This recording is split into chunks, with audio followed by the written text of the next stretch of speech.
Good morning, students. As you know, we have already done exercise 1.1 and 1.2 of integers, in which we have done the properties of addition and subtractions of integers.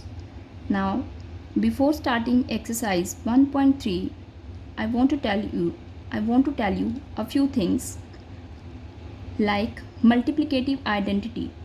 Multiplicative identity is 1. What does it mean? When we multiply any integer by 1, we get the same integer as answer. Identity means same. So, any number when multiplied by 1 will give you the same answer. So, multiplicative identity of integer is 1. Next, division identity is also 1. Same as in the case of multiplication. When we divide any integer by 1, we get the same answer. Like 3 divided by 1 will be equal to 3. Same as minus 5 divided by 1 will be equal to minus 5. Next, any number when multiplied by 0. When we multiply any integer by 0, we will get the answer 0. No matters how big or small the integer is, negative or positive, if we multiply it by 0, we will be getting the answer 0. Like 100 multiplied 0 will be 0, minus 7 multiplied 0 will be 0. Next is division of any number by 0. What will be the answer? There will be no answer. We cannot define that answer. Like any integer, like a is an integer, it is divided by 0, the answer will be not defined. We cannot define that answer. We write just nd.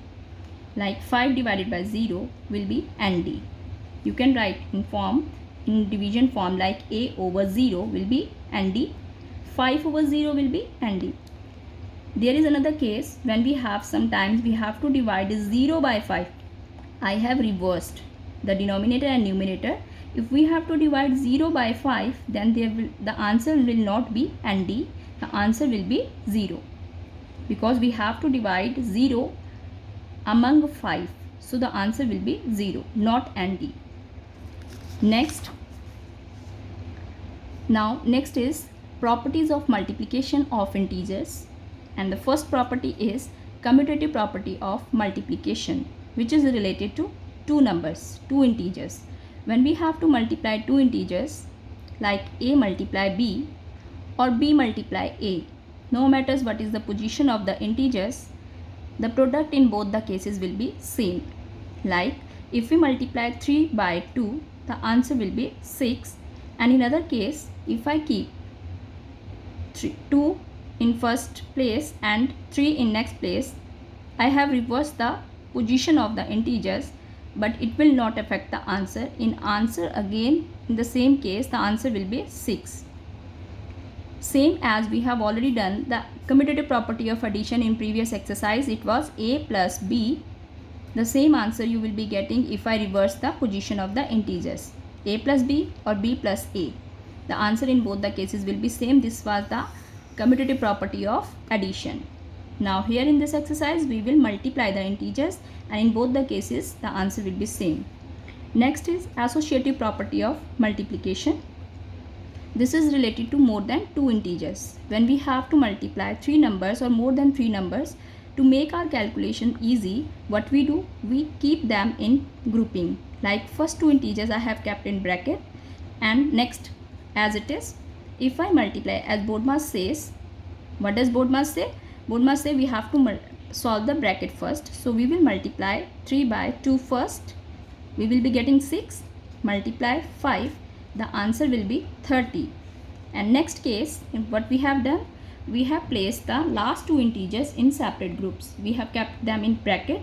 So again 3 will be kept as it is, and we will multiply 2 by 5. The answer will be 10. 3 multiply 10. Again you can see in answer in both the cases is same. So associative property makes our calculation easy.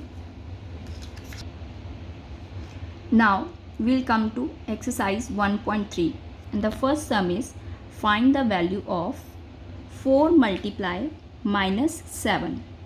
Here one integer is positive and other integer is negative. I have already told you in previous assignments that when we multiply one plus sign and one negative sign, the answer will be plus minus minus. The answer will be negative. Plus minus minus. So we will solve here. First we will solve the numerical values. 4 into 7. My answer will be 28. So after writing my answer, I will think about what should be the sign of the answer. So one integer is positive, other is negative. Plus minus minus means my answer will be negative. So minus 28 is my answer. Next, second sum, minus 23 multiply 0.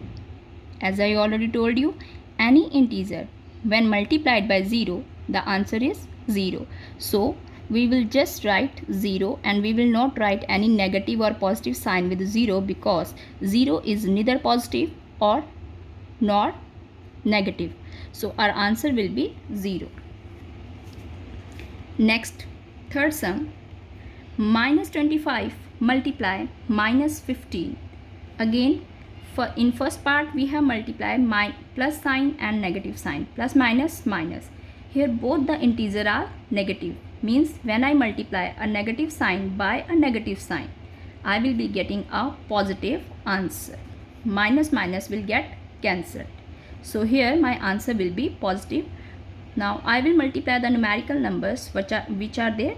25 multiply 15 will give me 375 and my answer will be positive because minus minus becomes positive, and I will not write positive sign because it is not written.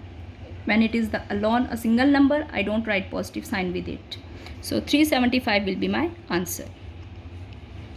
Next, fourth part, plus 14 multiply minus 3 multiply minus 21.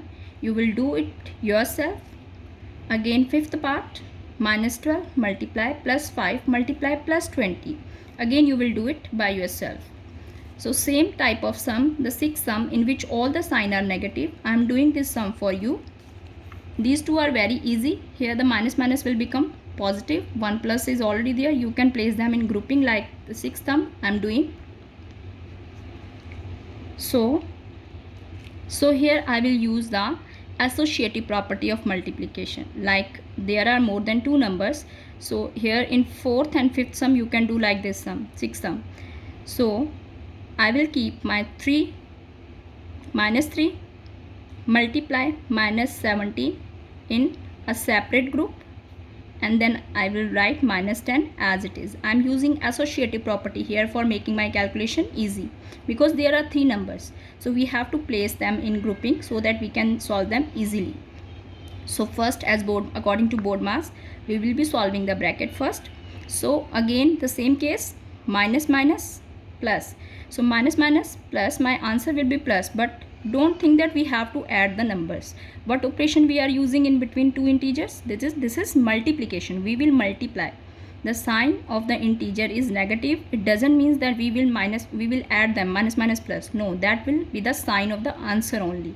So 3 multiply 17. 3 multiplied by 17, the answer will be 51. Now think about the sign of the answer.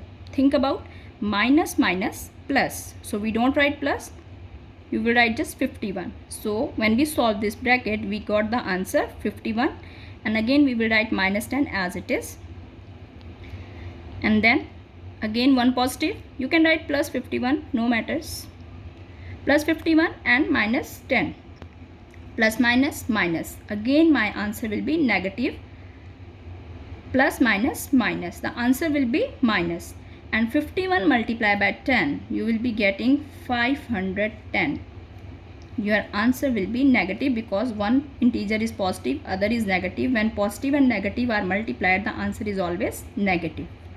So students, I have made you clear the first part of 1.3. First sum, 2 parts are given to you as homework, and rest I have solved. I hope you understood well.